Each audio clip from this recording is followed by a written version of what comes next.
பஞ்சபூத நவகிரகம். வாழ்க வளமுடன், வாழ்க வளமுடன். நாம் அமர்ந்துள்ள இடத்தைச் சுற்றிலும் நல்ல தெய்வீக ஆற்றலே நிரம்பின. நாம் அமர்ந்துள்ள இடத்தைச் சுற்றிலும் நல்ல தெய்வீக ஆற்றலே நிரம்பின. நாம் அமர்ந்துள்ள இடத்தைச் சுற்றிலும் நல்ல தெய்வீக ஆற்றலே நிரம்பின. அருட்பேராற்றல் உடலிலே உயிரிலே அலை அலையாக பாய்வதை உணர்கிறோம். அருட்பேராற்றல் உடலிலே உயிரிலே அலை அலையாக பாய்வதை உணர்கிறோம். அன்னைக்கு வணக்கம், தந்தைக்கு வணக்கம், ஆசானுக்கு வணக்கம்.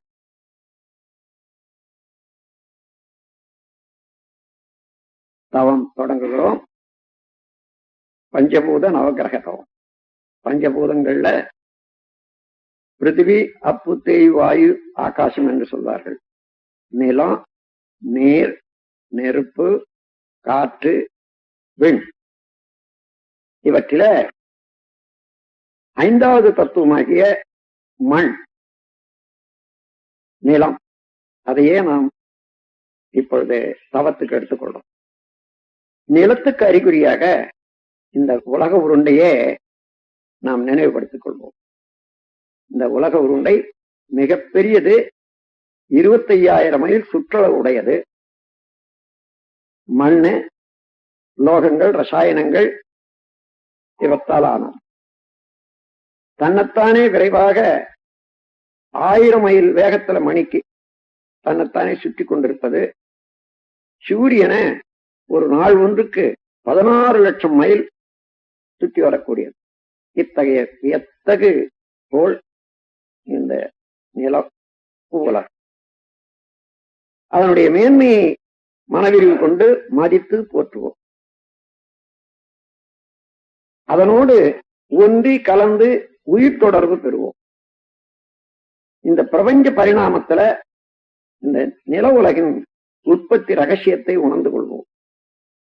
இந்த நில உலகம் என்ற மண்ணாலும் மண்ணிலிருந்தும் இரவும் பகலும் எல்லா இடங்களிலும் எல்லா தொழில்களிலும் காப்பு பெறுவோம். மண்ணை பயனுள்ள முறையிலே வாழ்க்கையில பயன்படுத்திக் கொள்ளத்தக்க விஞ்ஞானத்தை வளர்த்துக் கொள்வோம். மண் என்ற நிலம் மீது, நில உருண்டை மீது மனம் செலுத்தி தவம் இயற்றுவோம்.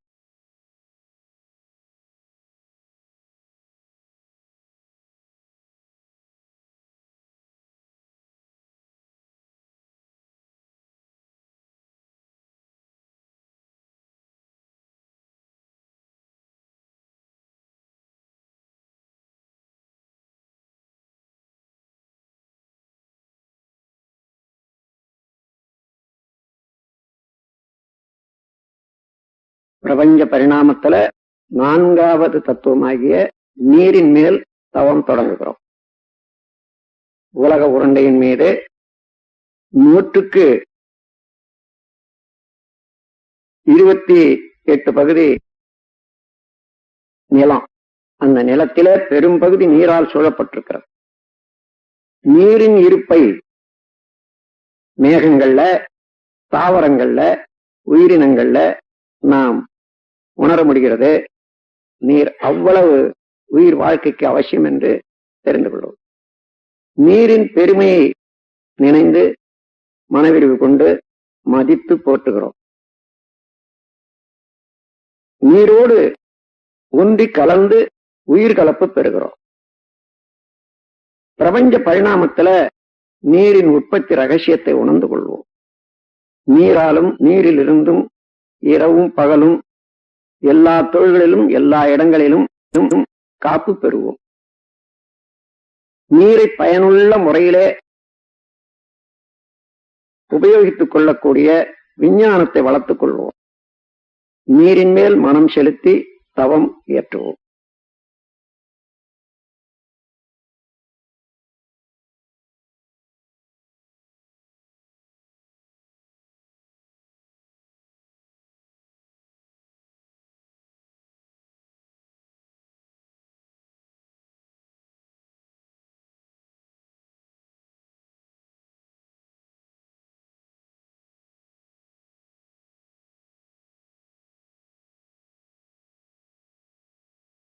மூன்றாவது தத்துவமாகிய நெருப்பின் மீது தவம் தொடங்குகிறோம்.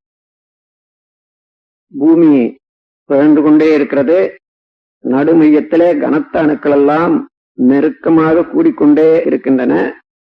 அதனுடைய நெருக்கம் அணுச்சிதவு ஏற்பட்டு எப்பொழுதுமே ஒரு பெரிய நெருப்பு பூமியின் நடுமையத்துல ஏற்பட்டு கொண்டே இருக்கிறது.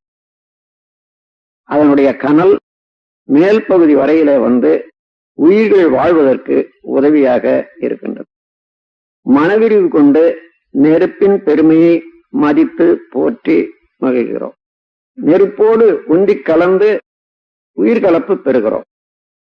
இந்த பிரபஞ்ச பரிணாமத்துல நெருப்பின் உற்பத்தி ரகசியத்தை உணர்ந்து கொள்வோம். நெருப்பாலும் நெருப்பிலிருந்தும் இரவும் பகலும் எல்லா நேரத்திலும் எல்லா இடங்களிலும் எல்லா தொழில்களிலும் நாம் காப்பு பெறுவோம். நெருப்பை பயனுள்ள முறையிலே உபயோகித்துக் கொள்ளக்கூடிய கலையை வளர்த்துக் கொள்வோம். நெருப்பின் மீது மனம் செலுத்தி தவம் இயற்றுகிறோம்.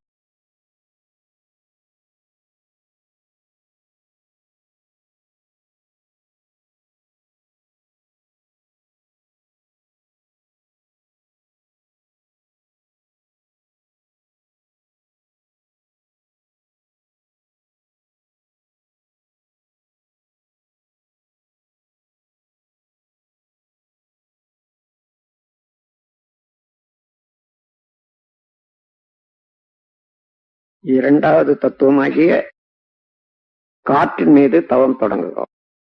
இந்த நில உலகத்தின் மீது 10 மைல் வரையில அடர்த்தியாகவும் இன்னும் கொஞ்ச தூரம் லேசாகவும் காற்று கவசம் போல இருந்து இயங்கிக் கொண்டிருக்கிறது. காற்றுதான் எல்லா உயிர்களுக்கும் ஆக்கமும் ஊக்கமும் அளித்துக் கொண்டிருக்கின்றது. மனவிரிவு கொண்டு காற்றின் பெருமையை மதித்து போற்றுகிறோம். காற்றோடு உந்தி கலந்து உயிர்கலப்பு பெறுகிறோம். பிரபஞ்ச பரிணாமத்துல காற்றின் உற்பத்தி ரகசியத்தை உணர்ந்து கொள்வோம். காற்றாலும் காற்றிலிருந்தும் இரவும் பகலும் எல்லா நேரத்திலும் எல்லா இடங்களிலும் எல்லா தொழில்களிலும் காப்பு பெறுவோம்.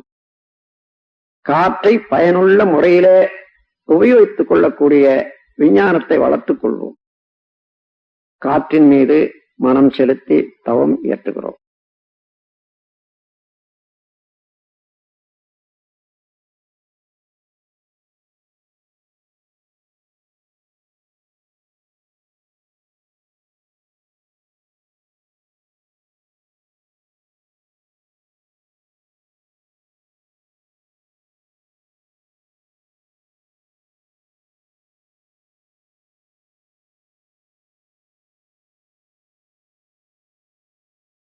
முதல் தத்துவமாகிய விண்ணின் மீது தவம் தொடங்குகிறோம். இந்த பிரபஞ்ச தோற்றங்களுக்கெல்லாம் காரணமான நுண்ணிய இயக்க மூலக்கூறாகிய இந்த விண், அந்த உயிராற்றல் நமது உடலிலே உயிராற்றலாக இருப்பதே பிரபஞ்சம் முழுவதிலும் ஆற்றல் களமாக நிறைந்திருக்கிறது.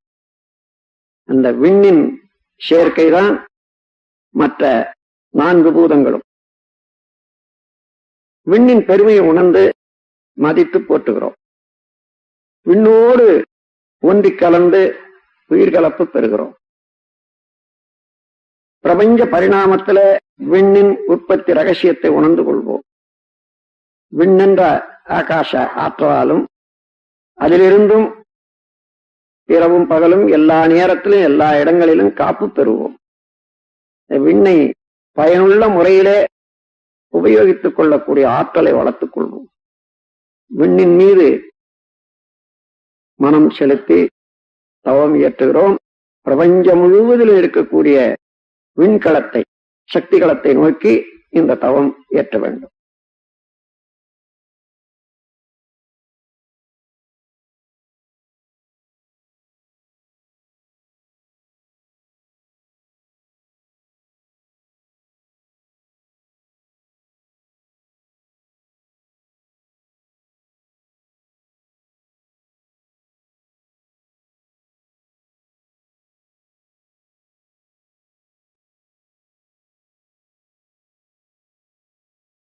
இந்த விண் நிறைந்த சக்திகளமாகிய அந்த ஆகாசத்துல, மகா ஆகாசத்துல பல கோடி நட்சத்திரங்களை பார்க்கிறோம். ஒவ்வொரு நட்சத்திரமும் ஒரு சூரியனே. அவற்றிலே ஒரு சூரியன் தான் இப்பொழுது நம் உலகம் சுற்றி கொண்டிருக்கக்கூடிய சூரியன். அதை சேர்ந்த கிரகங்கள் எல்லாம் சூரிய குடும்பம் என்று சொல்லுகிறோம்.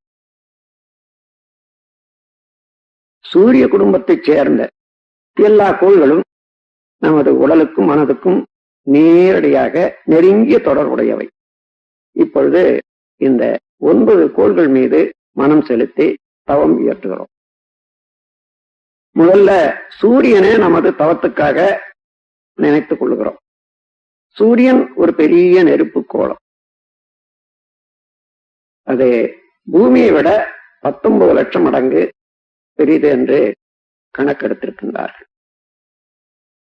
ஆரஞ்சு நிறமான கதிர்களை வீசிக்கொண்டு 25 நாட்களுக்கு ஒரு சுற்றும் தன்னைத்தானே முடித்துக் கொண்டு இயங்குவது சூரியன். சூரியனுடைய காந்தாலை கதிர்கள் வாழ்க்கையிலே வெற்றி, அறிவு மேன்மை, கல்வி மேன்மை, வாழ்க்கை வளங்கள் அனைத்தும் அளிக்க வல்லது.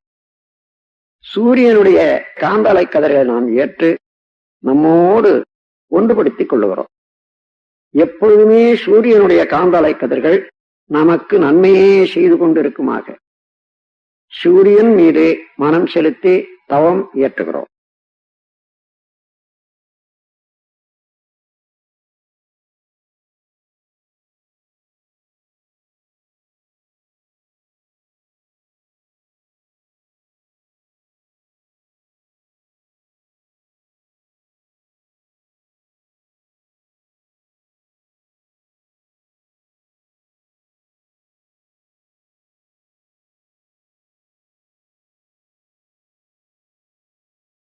இப்பொழுது புதன் என்ற கோள் மீது தவம் தொடங்குகிறோம்.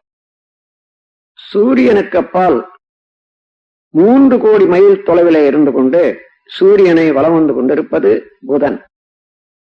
பசுநிறமான கதிர்களை வீசிக்கொண்டு 88 நாட்களுக்கு ஒரு சுற்று முடித்துக் கொண்டிருப்பது புதன்.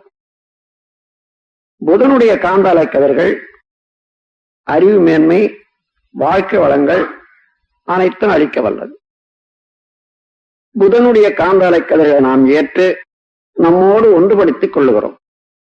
எப்பொழுதுமே புதனுடைய காந்தாலை கதிர்கள் நமக்கு நன்மையே செய்து கொண்டிருக்குமாக புதன் என்ற கோள் மீது மனம் செலுத்தி தவம் இயற்றுகிறோம்.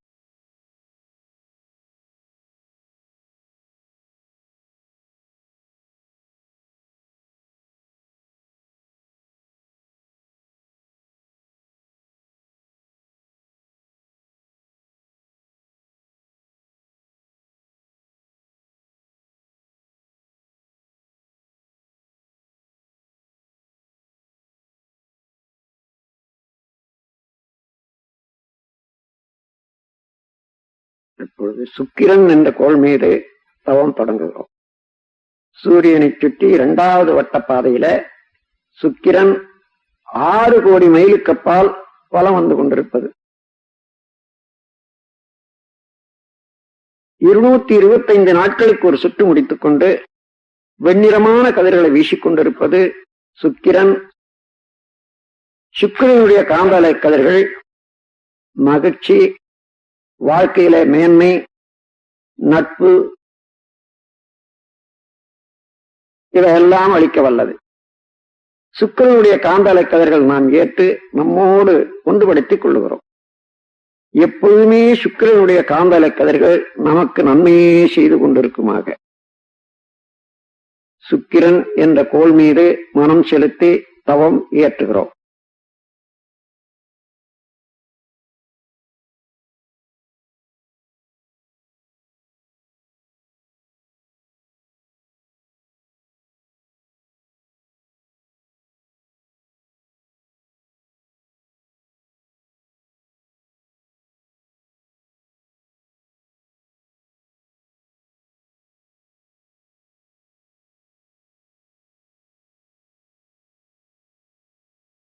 பொழுது சந்திரன் என்ற கோள் மீது தவம் தொடங்குகிறோம். சூரியனில் இருந்து 3வது வட்ட பாதையில சுழன்று கொண்டிருப்பது, வலம் வந்து கொண்டிருப்பது நில உலகம். 9 கோடி மைலுக்கு அப்பால் அந்த நில உலகத்தை வலம் வந்து கொண்டிருப்பது சந்திரன் 2,30,030 மைலுக்கு அப்பால். 29 நாட்களுக்கு ஒரு சுற்று முடித்துக் கொண்டு வெண்ணிறமான கதிர்களை வீசிக்கொண்டிருப்பது சந்திரன். சந்திரனுடைய காந்தாலை கதிர்கள் நமது இரத்த ஓட்டத்திலே சீர்மை அமைப்பது, அறிவிலே மேன்மை தருவது, வாழ்க்கையில் வளம் தருவது. நாம் எப்பொழுதுமே சந்திரனுடைய காந்தலை கதிர்கள் நமக்கு இந்த நன்மைகளை எல்லாம் செய்து கொண்டே இருக்குமாக சந்திரன் மீது மனம் செலுத்தி தவம் இயற்றுகிறோம்.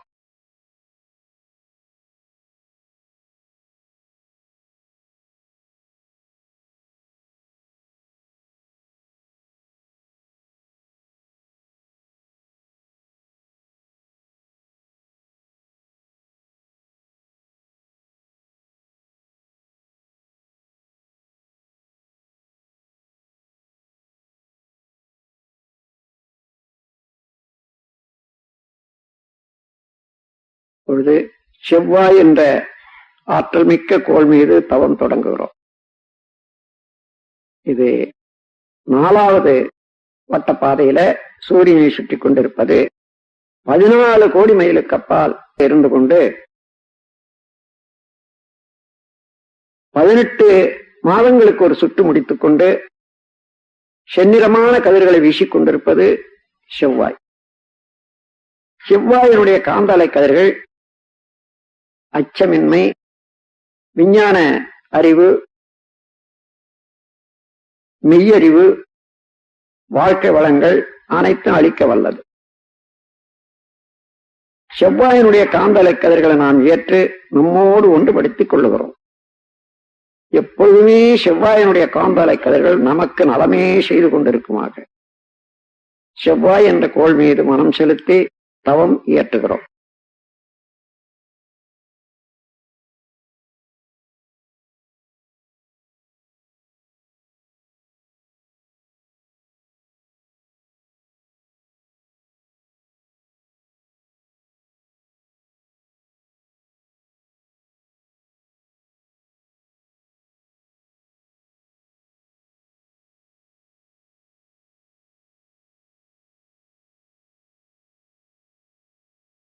அப்பொழுது குரு என்ற ஆற்றல் மிக்க பெருங்கோள் மீது தவம் தொடங்குகிறோம். சூரியனில் இருந்து 48 கோடி மைலுக்கு அப்பால் வலம் வந்து கொண்டிருப்பது குரு. பொன்னிறமான கதிர்களை வீசிக்கொண்டு 12 ஆண்டுகளுக்கு ஒரு சுற்று முடித்துக் கொண்டிருப்பது குரு. குருவினுடைய காந்தலை கதிர்கள் மெய்யுணர்வு, வாழ்க்கை வளங்கள் அனைத்தும் அளிக்க வல்லது. குருவினுடைய காந்தாலை கதிர்களை நாம் ஏற்று நம்மோடு ஒன்றுபடுத்திக் கொள்ளுகிறோம். எப்பொழுதும் குருவினுடைய காந்தாலை கதிர்கள் நமக்கு நன்மையே செய்து கொண்டிருக்குமாக குரு என்ற கோள் மீது மனம் செலுத்தி தவம் இயற்றுகிறோம்.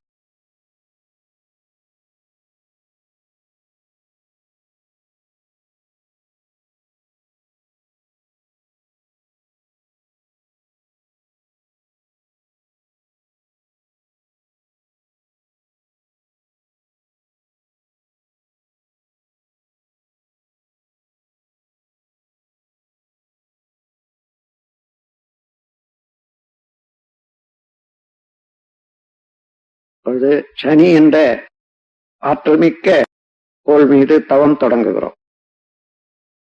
சூரியனிலிருந்து 6வது வட்டப்பாதையில 88 கோடி மைலுக்கு அப்பால் பலம் வந்து கொண்டிருப்பது சனி. சனியினுடைய காந்தலை கதிர்கள் சாம்பல் நிறமானவர். 30 ஆண்டுகளுக்கு ஒரு சுற்று முடித்துக் கொண்டு சாம்பல் நிறமான கதிர்களை வீசிக்கொண்டிருப்பது சனி. சனியினுடைய காந்தலை கதிர்கள் ஆயுள் நீளம், பொருள் வளம், மனவளம் அனைத்தையும் அளிக்க வல்லது. சனியினுடைய காந்தலை கதிர்கள் நாம் ஏற்று நம்மோடு ஒன்றுபடுத்திக் கொள்ளுகிறோம். எப்பொழுதுமே சனியினுடைய காந்தலை கதிர்கள் நமக்கு நன்மையே செய்து கொண்டிருக்குமாக சனி என்ற கோள் மீது மனம் செலுத்தி தவம் ஏற்றுகிறோம்.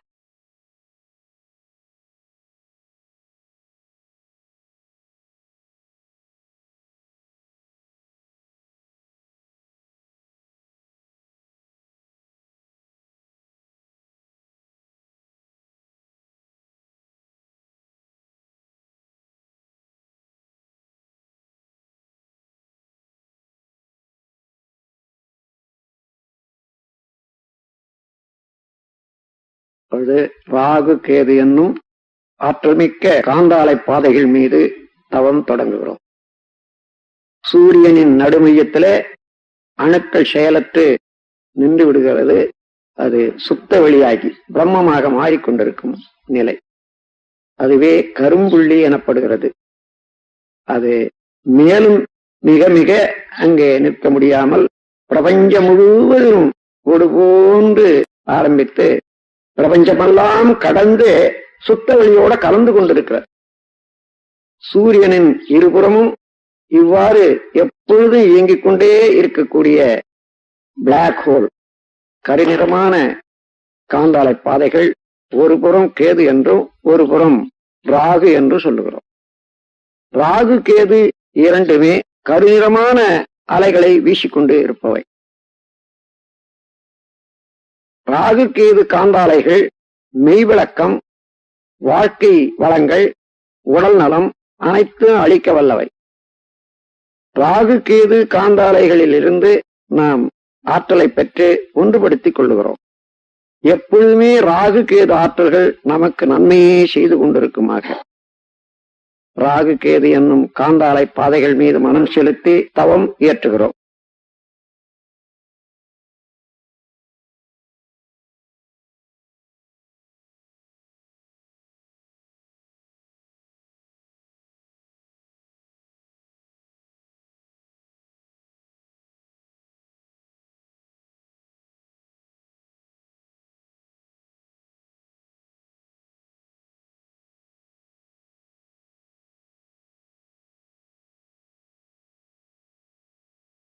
இந்த பேரியக்க மண்டலத்திலே இந்த சூரிய குடும்பத்தை போன்று கோடான கோடி சூரிய குடும்பங்களை பார்க்கிறோம்.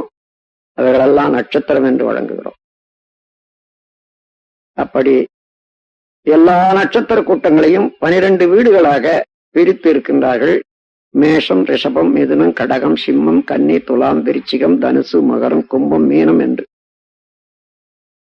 எல்லா நட்சத்திர தொகுதிகளில் இருந்தும் நமக்கு எப்பொழுதுமே ஆற்றல்கள் வந்து கொண்டே இருக்கின்றன. எல்லா வீட்டினுடைய எல்லா தொகுதியினுடைய ஆற்றல்களும் நமக்கு நலமே செய்து கொண்டிருக்குமாக இந்த 12 வீடுகளாக உள்ள இந்த பிரபஞ்சத்தை தாண்டி அப்பால் செல்லுகிறோம். சுத்த வெளி மெய்ப்பொருள் அதே விளங்கிக் கொண்டிருப்பதை உணர்கிறோம். நமக்குள்ளாக அந்த மெய்ப்பொருள் என்ற சுத்த வெளியில கெட்டிப்பொருளாக உடல், இரத்த ஓட்டம், வெப்பம், காற்று, உயிர், இந்த 5 பௌதீக பிரிவுகளையும் உணர்ந்து கொள்ளுகிறோம். எல்லாவற்றையும் அறிவு ஆண்டு கொண்டிருப்பதை உணர். இதையே போன்று ஒவ்வொரு மனிதரிடத்தும் ஒவ்வொரு உயிர்களிடத்தும் அமைந்திருப்பதை உணர்கிறோம். அந்த உயிர்கள் துன்பம் இல்லாத முறையில வாழும் அளவுக்கு நம்முடைய செயல்களை ஒழுங்குபடுத்திக் கொள்ளவும், துன்பம் படும் உயிர்களுக்கு இயன்ற வரையிலே உதவும் நாம் கருணையோடு செயல்புரிய வாழ முனைவோம். இந்த பேரறிவில, இந்த விரிவான மனநிலையில எப்பொழுதும் மறவாது இருந்து கொண்டு நம் வாழ்வை நடத்தி வருவோம். அருட்பேராற்றல் கருணையினால் உடல் நலம், நீளாயும், நிறை செல்வம், உயர் புகழ், மெய்ஞானம் ஓங்கி வாழ்வோம். அருட்பேராற்றல் கருணையினால் உடல் நலம், நீளாயும், நிறை செல்வம், உயர் புகழ், மெய்ஞானம் ஓங்கி வாழ்வோம். அருட்பேராற்றல் கருணையினால் உடல் நலம், நீளாயும், நிறை செல்வம், உயர் புகழ், மெஞ்ஞானம் ஓங்கி வாழ்வோம். வாழ்க்கை துணைவரை மனதில் நினைந்து வாழ்க வளமுடன் என்று வாழ்த்துவோம். மக்கட் செல்வங்களை வாழ்த்தி மகிழ்வோம்.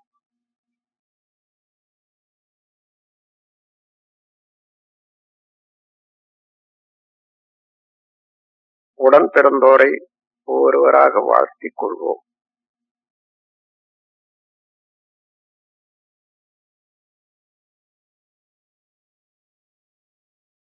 நெருங்கிய நண்பர்களை வாழ்த்துவோம்.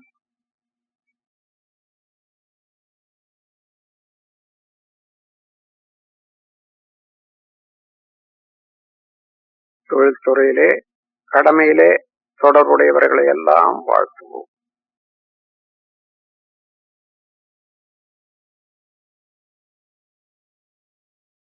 இன்னல் புரிவோர், எதிரிகளாக நினைப்போர் இருந்தாலும் அவர்களையும் மனம் குளிர வாழ்த்துவோம்.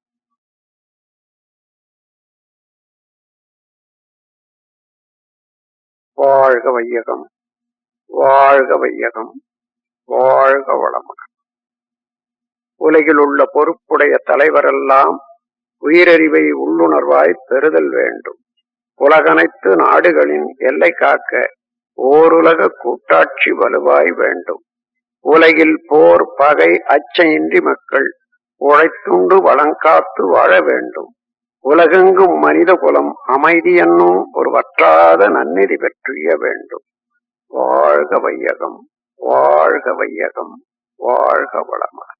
ஏரி, குளங்கிணறு, ஆறு எல்லாம் நிரம்பி வழிய மாறி அளவாய் பொழிக, மக்கள் வளமாய் வாழ்க.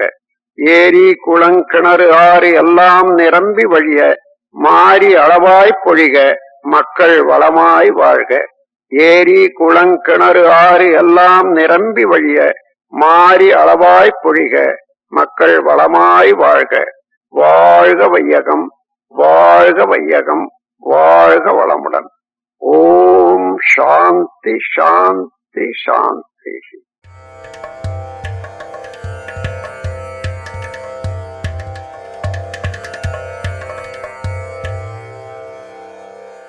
அருட்தந்தை வேதாத்ரி மகரிஷி 19ஆம் நூற்றாண்டில் அவதரித்து 2 நூற்றாண்டுகளைக் கண்ட நிகரில்லா மகான். ஏழ்மை என்றால் என்னவென்று தெரியாத மன்னன் ஏன் என்ற கேள்வியினால் புத்தனானான். ஏழ்மையில் பிறந்து ஏழ்மை ஏன் என்ற கேள்வியினால் வேதாத்ரி மகரிஷியானார். தான் கண்டுணர்ந்த தெளிவுற்ற ஞானத்தையும் வாழ்க்கையை சிறப்பாக வாழும் இரகசியங்களையும் நாம் அனைவரும் எளிதாக கற்று வாழ்வில் இன்புற்று வாழ வேண்டுமென மனவளக்கலை எனும் அற்புத கலையை பயிற்சி முறைகளாக வடிவமைத்து இப்பூ உலகிற்கு அர்ப்பணித்தார். மனவளக்கலை என்பது மனிதனை முழுமையான மனிதனாக்கும் கலை.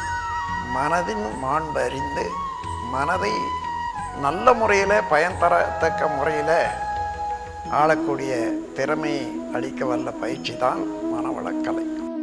எத்தனையோ மனிதர்களின் வாழ்வில் ஆனந்த தீபத்தை ஏற்றி வைத்துள்ளது மனவளக்கலை.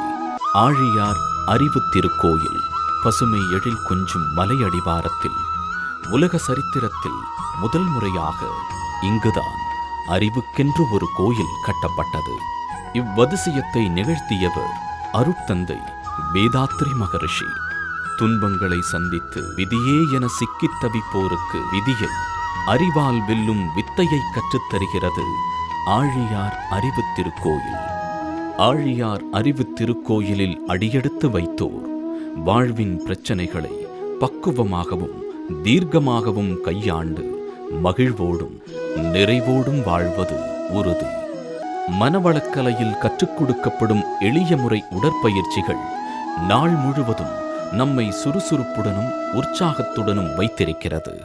தீராத நோய்களுக்கு தீர்வாகவும் நோய்கள் வராமலும் தடுக்கிறது. சிறியவர்கள் பெரியவர்கள் என அனைவரும் கற்று சுலபமாக செய்யும் விதமாக பயிற்சிகள் வடிவமைக்கப்பட்டுள்ளது. நமது உயிர் சக்தியை ஆரோக்கியமான ஆக்க சக்தியாக மாற்றி அதன் மூலம் நீண்ட ஆயுளுடன் இளமையை தக்க வைத்துக் கொள்ள எண்ணற்ற சித்தர்களும் யோகிகளும் கையாண்ட சக்தி வாய்ந்த காயகல்ப பயிற்சியும் இங்கு கற்றுக் கொடுக்கப்படுகிறது. மனதை பக்குவப்படுத்தும் வித்தையை கற்றுக்கொண்டால் நாம் ஒவ்வொருவரும் அமைதியும் ஆனந்தமும் நிறைந்த வாழ்க்கையை வாழ முடியும். அதற்கான ஆழ்நிலை தியானங்கள் இங்கு கற்றுக் கொடுக்கப்படுகின்றன. கோபம் தவிர்த்தல், கவலை ஒழித்தல், பயம் போக்குதல், தன்னம்பிக்கை வளர்த்துக் கொள்ளுதல், பொருளாதாரத்தில் தொழில்துறையில் முன்னேற்றம் என கேட்பதெல்லாம் கொடுக்கும் கற்பக விருட்சம் அக்ஷய பாத்திரம் அருட்தந்தை வேதாத்ரி மகரிஷி அருளிய மனவளக்கலை. நமது ஆழியார் அறிவு திருக்கோயிலில் வெளியூர், வெளிமாநிலம் மற்றும் வெளிநாடுகளிலிருந்து வரும் அன்பர்கள் தங்கி பயிற்சி பெறும் வகையில் நவீன வசதிகளுடன் கூடிய சுகாதாரமான தங்குமறைகள், சுத்தமான முறையில் தயாரிக்கப்படும் ஆரோக்கியமான அறுசுவை உணவு, ஏசி வசதியுடன் கூடிய விசாலமான பயிற்சி அரங்கங்கள், இவை அனைத்தும் காற்றோட்டமான அமைதியான பசுமை நிறைந்த சூழலில் அமைந்துள்ளன. மனவளக்கலை பயிற்சியுடன் மலைப்பகுதிகளுக்கு ட்ரெக்கிங், போட்டிங், அருவிக்குளியல், பேட்டரி காரில் அறிவு திருக்கோயில் வளாகத்தை உலா வருதல், பண்பாட்டை திரும்பி பார்க்க வைக்கும் மாட்டுவண்டி பயணம் என வாழ்க்கையின் பரபரப்பான சூழலில் இருந்து விடுபட்டு தன்னை பற்றி கவனம் செலுத்த பொன்னான வாய்ப்பை ஏற்படுத்தி தருகிறது. செய்யும் தொழிலில் தனித்துவத்துடன் செயல்படவும் வாழ்வில் வெற்றி பெறவும் இப்பயிற்சிகள் உதவுகிறது. மேலும் அகத்தாய்வு பயிற்சிகள், பிரம்மஞான பயிற்சி, யோகா ஆசிரியர் பயிற்சி, அருட்தந்தை வேதாத்ரி மகரிஷியின் அன்பும் கருணையும் எப்போதும் ஆழியார் அறிவு திருக்கோயில் மூலமாகவும் உலக சமுதாய சேவா சங்கத்தின் மூலமாகவும் உலக மக்கள் அனைவருக்கும் சென்று சேர வேண்டும் என்ற நோக்கத்தில் அவருக்கு பின் உலக சமுதாய சேவா சங்கத்தின் பொறுப்பிற்கு தலைமையேற்று தன்னலமற்ற சேவையை குருவிற்கு தரும் தட்சணையாக செய்து வருகிறார் பத்மஸ்ரீ SKM மயிலானந்தன் அவர்கள். மனிதனை மாமனிதனாக, தெய்வீக மனிதனாக உயர்த்துகின்ற மனவளக்கலை பயிற்சிகளை கற்றுத்தரும் ஆழியார் அறிவு திருக்கோயிலுக்கு வாருங்கள். வாழ்வில் அன்பும் அமைதியும் ஆனந்தமும் காணுங்கள்.